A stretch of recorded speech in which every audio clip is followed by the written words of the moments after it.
الحمد لله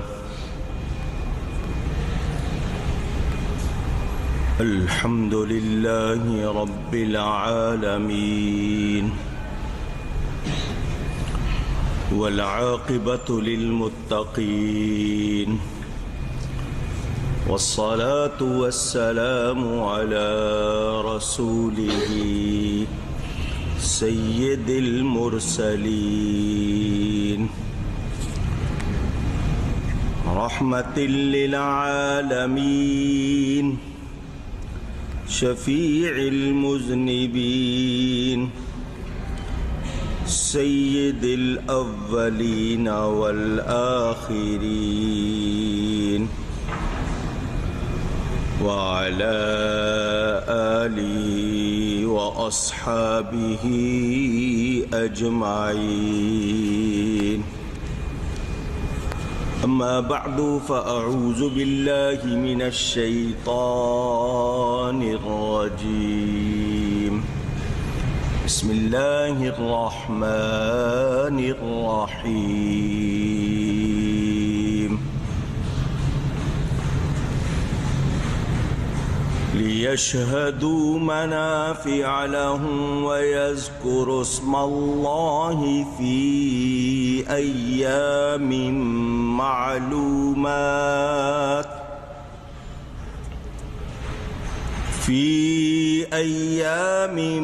معلومات على ما رزقهم من بهيمة الأنعام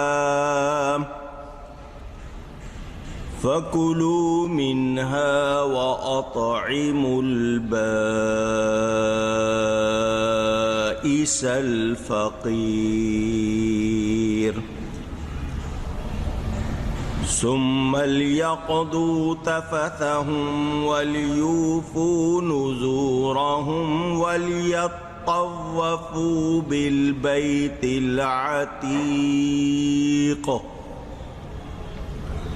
ذلك ومن يعظم حرمات الله فهو خير له عند ربه وأحلت لكم الأنعام إلا ما يتلى عليكم فاجتنبوا الرجس من الأوثان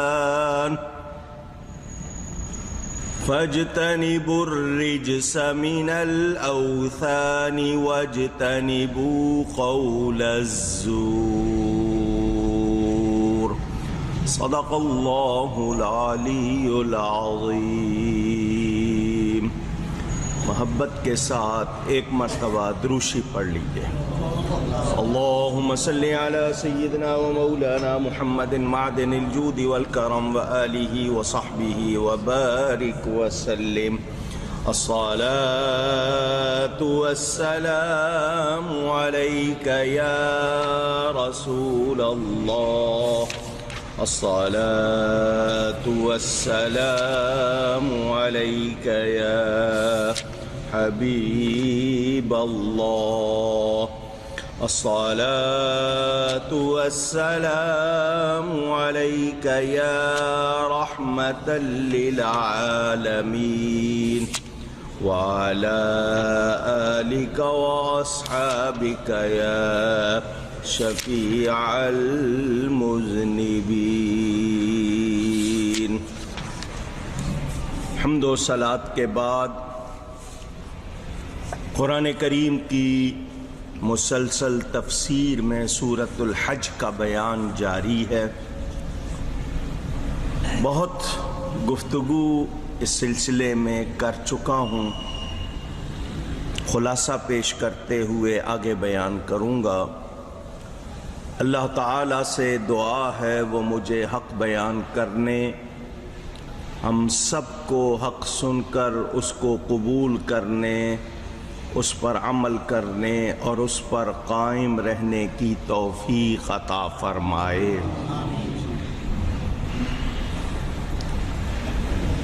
مکہ مکرمہ کے حوالے سے آپ کو بتا چکا ہوں اس کے کچھ فضائل اور مناقب بھی بیان کر چکا ہوں۔ کعبۃ اللہ، اللہ تعالی کا گھر، زمین پر پہلا گھر۔ اللہ تعالیٰ فرماتا ہے، اور جب کہ ہم نے ابراہیم کو اس گھر کا ٹھکانہ ٹھیک بتا دیا اور حکم دیا کہ میرا کوئی شریک نہ کر، اور میرا گھر ستھرا رکھ طواف والوں اور اعتکاف والوں اور رکوع سجدے والوں کے لیے، اور لوگوں میں حج کی عام ندا کر دے، وہ تیرے پاس حاضر ہوں گے پیادہ یعنی پیدل، اور دبلی اونٹنی پر کہ ہر دور کی راہ سے آتی ہیں، تاکہ وہ اپنے فائدے پائیں اور اللہ کا نام لیں جانے ہوئے دنوں میں،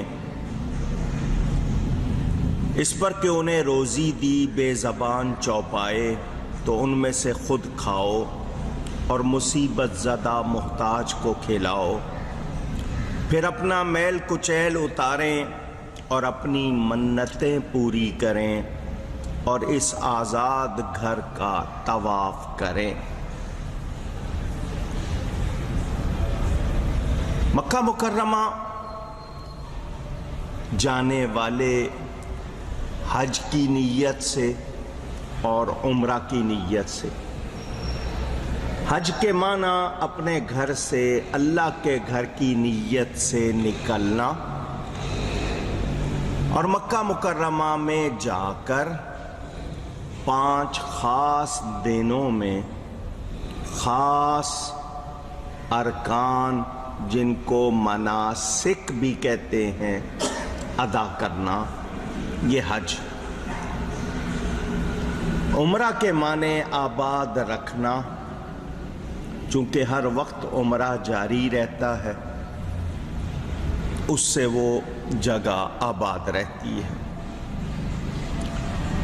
تو حاجی ہو یا معتمر عمرہ کرنے والا، جو بھی اپنے گھر سے سفر کر کے مکہ مکرمہ جاتا ہے کعبۃ اللہ کی زیارت طواف کے لیے، اس کا مقصد کیا ہے؟ اللہ تعالی کی رضا۔ طواف وہ نیکی ہے جو صرف کعبۃ اللہ کے لیے ہے۔ اگر عربی جانتے ہوں تو اس کے معنی گھومنے کے بھی ہیں، کسی کے گرد پھیرا لگانا،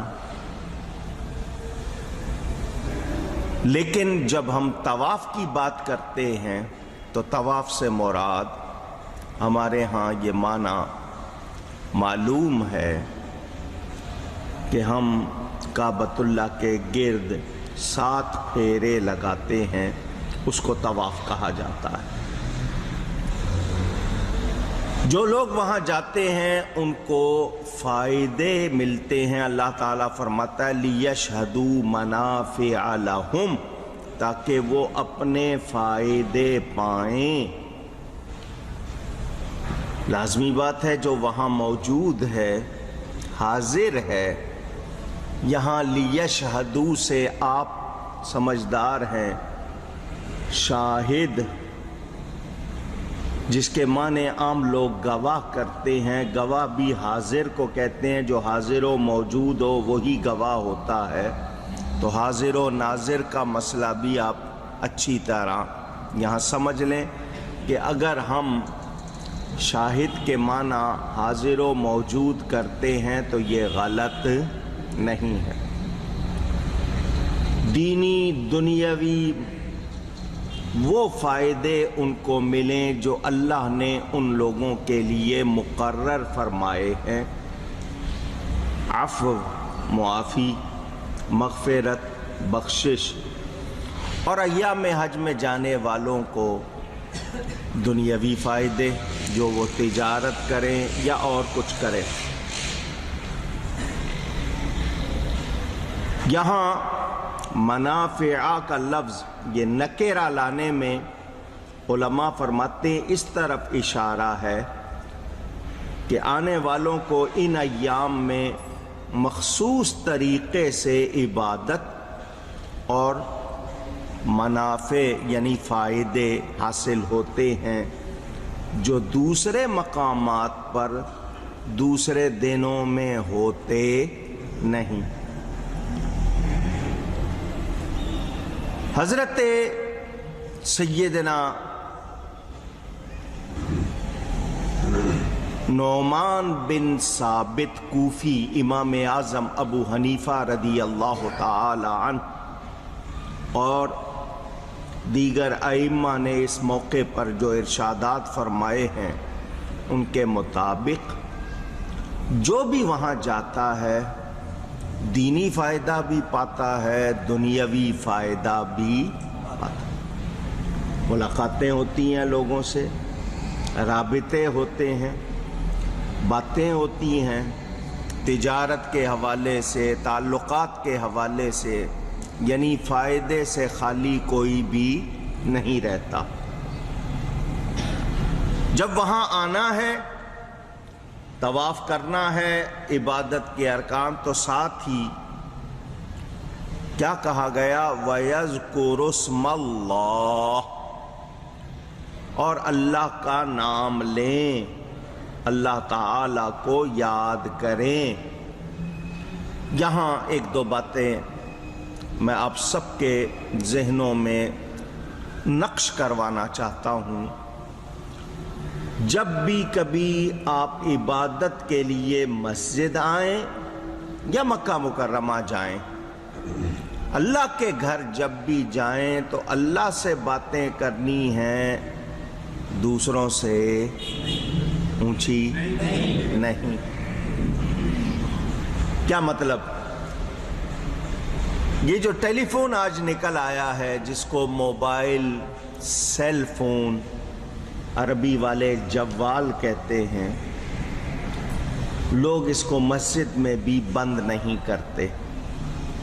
سب سے پہلا نقصان رنگ ٹون کا، جو اس کی گھنٹی بجتی ہے، موسیقی ہے۔ مسجد میں موسیقی تو بالکل بھی گنجائش نہیں ہے۔ ایک تو اس کا گناہ، دوسرا یہ کہ آپ اللہ تعالی سے باتیں کرنے آئے ہیں یا دنیا سے؟ اگر آپ نے دنیا سے باتیں کرنی ہے تو مسجد سے باہر رہیے، مسجد میں آئے ہیں تو پھر اللہ سے باتیں کریں۔ یہ جو آپ قرآن پڑھتے ہیں، ذکر اذکار کرتے ہیں، یہ آپ کی اللہ ہی سے تو باتیں ہو رہی ہیں۔ آپ اللہ کو چھوڑ کر دوسروں سے باتوں میں لگے ہوں، ایسی بات ہو گئی کہ ملنے گئے ہیں بادشاہ سے اور غلام سے دوستی کر کے بیٹھے ہوئے ہیں، تو جو بادشاہ کو چھوڑے گا سمجھدار کہلائے گا؟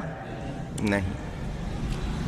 مکہ مکرمہ میں بھی طواف کرتے ہوئے لوگوں کے ہاتھ میں فون، دوسروں کو فون کر کے اپنے پھیروں کی تعداد بتا رہے ہیں، یا مسجد نبوی میں ٹیلی فون پر باتیں کر رہے ہیں، ان کو احتیاط کرنی چاہیے۔ ہمیں خاص طور پر کہا گیا کہ اللہ کا نام لیں، اللہ کو یاد کریں۔ میں اس حوالے سے اگر آپ کو احادیث سناؤں، ارشادات نبوی علی صاحبہ الصلاۃ والسلام، تو پتہ چلے کہ مسجد میں غیر ضروری بات کرنے سے یہاں تک روایتیں 40 سال کی محنت برباد ہو جاتی ہے، اور ہم احتیاط نہیں کرتے۔ ایک تو ہے نا انتظامیہ، اس کو کوئی ضروری بات کرنی ہے، یا آپ دین کی بات کریں، دنیا کی بات مسجد میں نہ کریں۔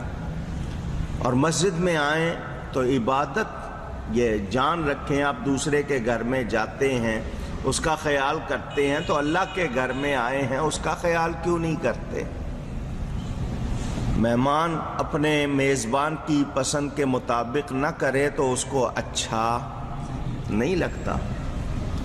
میزبان کو پسند نہیں آتا کہ یہ کیا کر رہا ہے، تو ہم اللہ کے گھر آئے ہیں، سمجھنے کے لیے بات کی ہے کہ ہمیں جاننا چاہیے کہ مسجد کے آداب کیا ہیں۔